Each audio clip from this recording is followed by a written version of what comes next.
Saudara-saudara yang terhormat, ini tadi jam 10 baru saja Presiden Republik Indonesia yang didampingi oleh Menko Polhukam dan saya dan Mensesnek menerima 7 orang anggota TP3 yang kedatangannya dipimpin oleh Pak Amin Rais, tapi pimpinan TP3-nya itu sendiri adalah Abdullah Yahamahua. 7 orang tadi yang datang, Pak Amin Rais, Pak Abdullah Yahamahua, kemudian Pak Marwan Batubara, kemudian ada Kiai Muhyiddin. Dan yang 3 karena pakai masker kita tidak tahu satu persatu, tetapi ada 7 orang tadi. Intinya mereka menyampaikan 2 hal atau 1 hal pokok, yaitu soal terbunuhnya atau tewasnya 6 laskar FPI yang itu diurai dalam 2 hal. Pertama, harus ada penegakan hukum sesuai dengan ketentuan hukum, sesuai dengan perintah Tuhan bahwa hukum itu adil, dan yang kedua ada ancaman dari Tuhan kalau orang membunuh orang mukmin tanpa hak, maka ancamannya neraka jahanam. Itu kemudian diurai. Apa yang terjadi? Pertama, 7 orang yang diwakili oleh Pak Amin Rais dan Pak Marwan Batubara tadi menyatakan mereka menyatakan keyakinan telah terjadi pembunuhan terhadap 6 laskar FPI, dan mereka meminta agar ini dibawa ke pengadilan HAM karena pelanggaran HAM berat. Itu yang disampaikan kepada Presiden. Pertemuan berlangsung tidak lebih atau tidak sampai 15 menit. Bicaranya pendek dan serius gitu. Hanya itu yang disampaikan oleh mereka, bahwa mereka yakin telah terjadi pembunuhan yang dilakukan dengan cara melanggar HAM berat, bukan pelanggaran HAM biasa, sehingga 6 laskar FPI itu meninggal. Lalu Presiden menyatakan bahwa Presiden sudah minta Komnas HAM bekerja dengan penuh independen dan menyampaikan kepada Presiden apa yang sebenarnya terjadi dan apa yang seharusnya dilakukan oleh pemerintah. Dan Komnas HAM itu sudah memberikan laporan dan 4 rekomendasi. 4 rekomendasi itu sepenuhnya sudah disampaikan kepada Presiden agar diproses secara transparan, adil, dan bisa dinilai oleh publik. Yaitu bahwa temuan Komnas HAM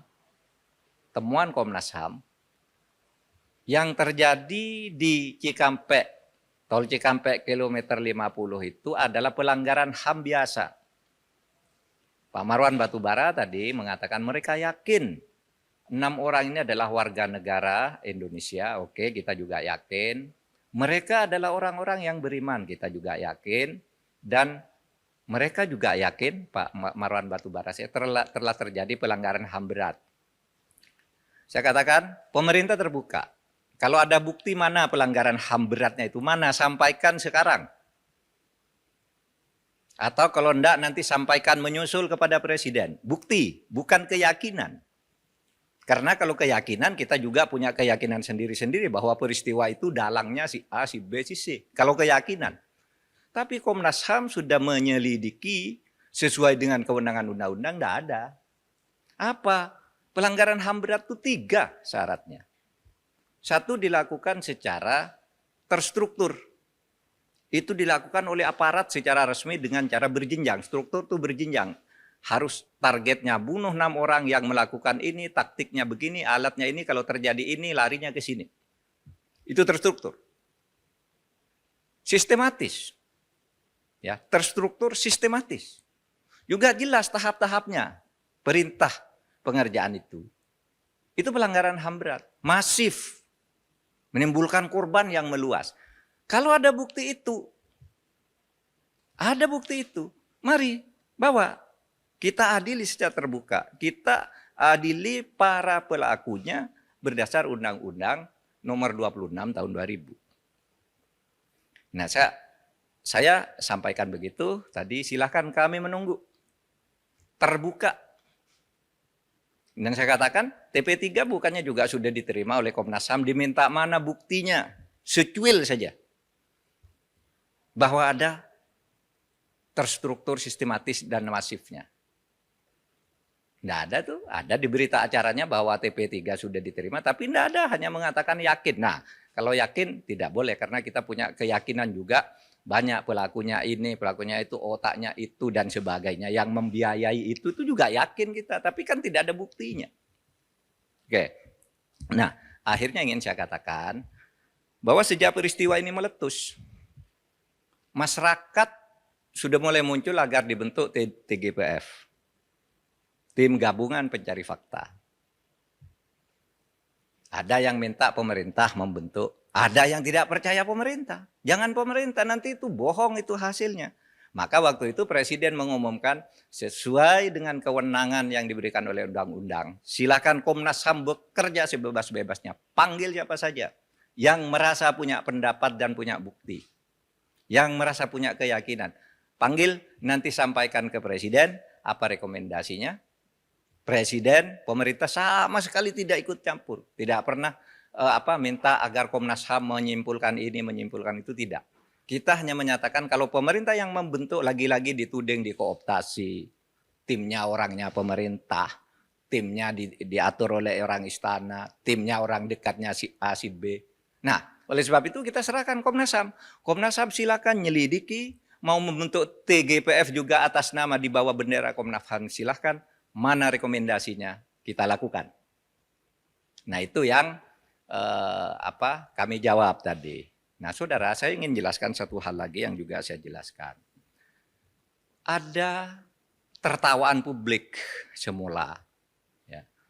Masyarakat banyak yang ngejek, nyenyer gitu. Kenapa kok orang mati dijadikan tersangka? 6 laskar itu kan dijadikan tersangka oleh polisi. Itu hanya konstruksi hukum, dijadikan tersangka sehari, kemudian sesudah itu dinyatakan gugur perkaranya. Karena apa? Karena konstruksi hukum yang dibangun oleh Komnas HAM itu ada orang yang terdiri atau yang bernama Laskar FP itu kemudian itu memancing aparat untuk melakukan tindak kekerasan dan membawa senjata. Ada bukti senjatanya, ada proyektilnya. Bahkan di laporan Komnas HAM itu ada juga nomor telepon orang yang memberi komando. Siapa? Gitu. Nah, oleh karena sekarang 6 orang terbunuh ini yang kemudian menjadi tersangka, dicari pembunuhnya, maka dikonstruksi dulu dia tersangka karena dia memancing aparat untuk melakukan tindak kekerasan dengan membawa senjata. Nah, sesudah itu baru siapa yang membunuh 6 orang ini, yang memancing ini. Nah, baru ketemu 3 orang polisi. Yang ditemukan oleh Komnas HAM itu 3 orang. Nah, sesudah ini ditemukan konstruksi hukumnya, baru 6 orang itu diumumkan oleh polisi, perkaranya gugur. Dalam bahasa yang sering umum disebut SP3, tapi tidak usah SP3. Itu cukup dikatakan perkaranya gugur sesuai dengan ketentuan undang-undang bahwa tersangka yang sudah meninggal, perkaranya gugur. Cukup, selesai perkaranya gugur. Lalu siapa yang membunuh 6 orang ini? Kita buka di pengadilan. Nah, kita minta ke TP3 atau siapapun yang punya bukti-bukti lain. Kemukakan di proses persidangan itu. Sampaikan melalui Komnas HAM kalau ragu terhadap polisi atau kejaksaan. Sampaikan di sana.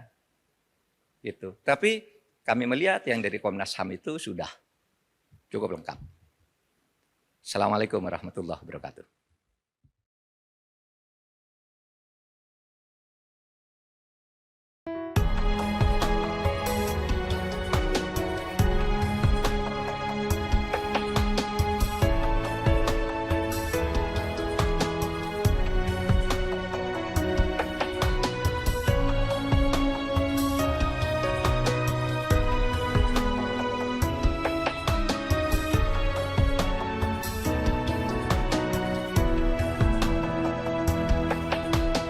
bersih, jujur dan merakyat, berbuat demi masa depan kami. Sosok pemimpin tegas pemberani.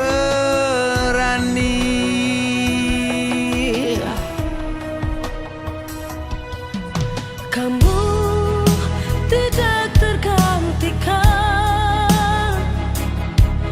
terbukti baktimu untuk negara Indonesia Timur bersuara.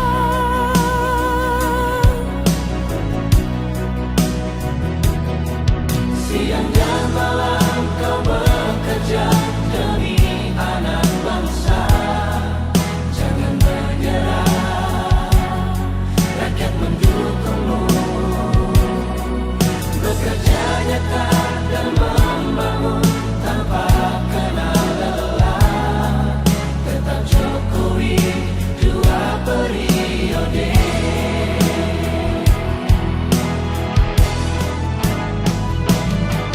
Ayo Jokowi, rakyat mencintaimu. Pilih Jokowi, Indonesia kejar. Ayo Jokowi, rakyat selalu berdoa. Pilih Jokowi, Indonesia jaya.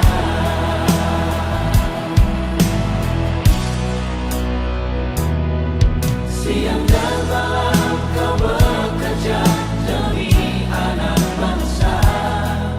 Jangan menyerah, rakyat mendukungmu. Bekerja nyata dan membangun tanpa kenal lelah. Tetap Jokowi 2 periode. Dulu Maluku Utara dianaktirikan. Dengan adanya Jokowi bekerja untuk membangun dan terus membangun. Sekarang kami Maluku Utara sudah menjadi anak sungguhan yang selalu diperhatikan. Jokowi, rakyat membutuhkanmu. Ayo Jokowi, rakyat mencintaimu. Pilih Jokowi, Indonesia kerja. Ayo Jokowi, rakyat selalu berdoa. Pilih Jokowi, Indonesia jaya. Indonesia,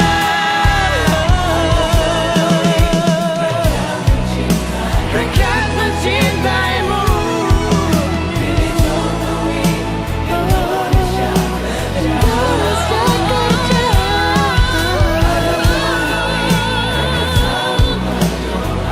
Rakyat selalu berdoa.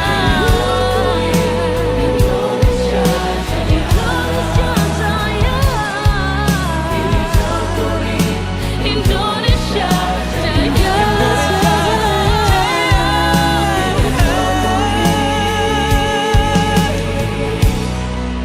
Dua periode.